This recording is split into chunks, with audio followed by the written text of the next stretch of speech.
కంచగచ్చిబౌలి భూమిపై సుప్రీంకోర్టు కీలక ఆదేశాలు జారీ చేసింది. స్థలాన్ని సందర్శించి మధ్యంతర నివేదిక ఇవ్వాలని హైకోర్టు రిజిస్ట్రార్కి సుప్రీంకోర్టు ఆదేశాలు జారీ చేసింది.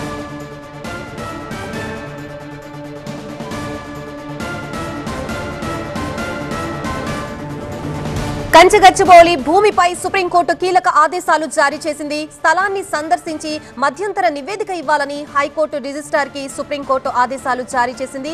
తెలంగాణ హైకోర్టు రిజిస్ట్రార్కి సుప్రీంకోర్టు ఈ ఆదేశాలు జారీ చేసింది. మధ్యాహ్నం 3:30 నివేదిక ఇవ్వాలని ఆదేశాలు ఇచ్చింది. హైకోర్టు విచారణపై స్టే ఇవ్వడం లేదన్న సుప్రీంకోర్టు తదుపరి ఆదేశాలు ఇచ్చే వరకు చెట్లు నరకద్దని తెలంగాణ సీఎస్కి సుప్రీంకోర్టు ఆదేశాలు ఇచ్చింది.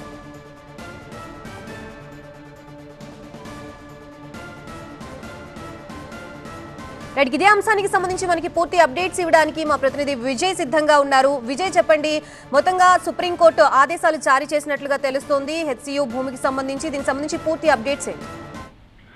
తెలంగాణ హైకోర్టులో ఈరోజు మధ్యాహ్నం 2:15కి విచారణ ఉన్న సమయంలోనే ఈరోజు ఉదయం పూట సుప్రీంకోర్టు స్టార్ట్ కాగానే జస్టిస్ గవాయ్ బెంచ్ ముందు పరమేశ్వర్ అనే న్యాయవాది ఈ మొత్తం అంటే న్యూస్ పేపర్లో వచ్చినటువంటి ఆర్టికల్స్ పాటు మీడియాలో వచ్చినటువంటి ఆర్టికల్స్ చూపెడుతూ ఈ కంచగచ్చిబౌలి భూముల వ్యవహారాన్ని సుప్రీంకోర్టులో మెన్షన్ చేశారు. ఇదే సందర్భంగా సుప్రీంకోర్టు ఈ వ్యవహారాన్ని ఈ కంచగచ్చిబౌలి భూముల వ్యవహారాన్ని మధ్యాహ్నం 3:30కి విచారణ చేస్తామంటూ సుప్రీంకోర్టు తెలిపింది. అయితే మధ్యాహ్నం 2:30కి 2:15కి ఏదైతే తెలంగాణ హైకోర్టులో విచారణ ఉందో అది అయిపోయిన తర్వాత విచారణ చేస్తామంటూ కూడా వ్యాఖ్యానించింది. ఆ తర్వాత తెలంగాణ హైకోర్టు రిజిస్ట్రార్ కూడా ఆదేశాలు జారీ చేసింది. మధ్యాహ్నం 3:30 లోపు ఒక మధ్యంతర నివేదికను ఇవ్వాలి, మీరు ఎస్సీని సందర్శించి ఇప్పుడు ఉన్నటువంటి పరిస్థితి, అసలు గొడవ గల కారణాలు ఏంటి, అసలు ఇష్యూ ఏంటనేది పూర్తి స్థాయిలో ఒక నివేదిక ఇవ్వాలంటూ 3:30 లోపు నివేదిక ఇవ్వాలంటూ తెలంగాణ హైకోర్టు రిజిస్ట్రార్ ను ఆదేశించింది. దాంతో పాటుగా తెలంగాణ చీఫ్ సెక్రటరీ కూడా ఆదేశాలు జారీ చేసింది. అప్పటి వరకు ఈ రోజు మధ్యాహ్నం 3:30 గంటల వరకు కూడా ఎట్టి పరిస్థితుల్లో చెట్లు నరకడం కావచ్చు, అక్కడ ఎట్లాంటి పనులు చేయొద్దంటూ కూడా తెలంగాణ చీఫ్ సెక్రటరీ కూడా సుప్రీంకోర్టు ఆదేశాలు జారీ చేసింది. ఒకవైపు తెలంగాణ హైకోర్టు విచారణ ఉన్న సమయంలోనే సుప్రీంకోర్టులో పరమేశ్వర్ అనే న్యాయవాది మెన్షన్ చేయడంతో సుప్రీంకోర్టు ఈ వ్యవహారాన్ని విచారణ చేస్తామని చెప్పింది. ఎందుకంటే పెద్ద ఎత్తున మీడియాలో కావచ్చు, పత్రికల్లో వచ్చిన వార్తలు కూడా తాము గమనించాం.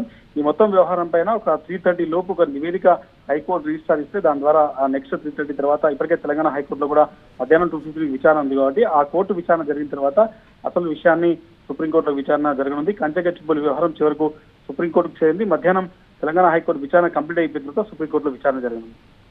Right, thank you for the update Vijay.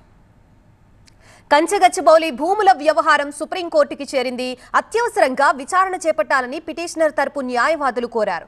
Justice BR Gavai ధర్మాసనం ఎదుట మెన్షన్ చేశారు ఈ కేసుకు సంబంధించి. దీనిపై మధ్యాహ్నం 3:45కి విచారణ చేపడతామని సుప్రీంకోర్టు తెలిపింది. మధ్యాహ్నం 3:30 కంచగచ్చిబౌలి స్థలాన్ని సందర్శించి మధ్యంతర నివేదిక ఇవ్వాలని హైకోర్టు రిజిస్ట్రార్ని సుప్రీంకోర్టు ఆదేశించింది. తదుపరి ఆదేశాలు జారీ చేసే వరకు చెట్లు నరక్కుండా చూడాలని తెలంగాణ చీఫ్ సెక్రటరీ కూడా సుప్రీంకోర్టు ఆదేశించింది.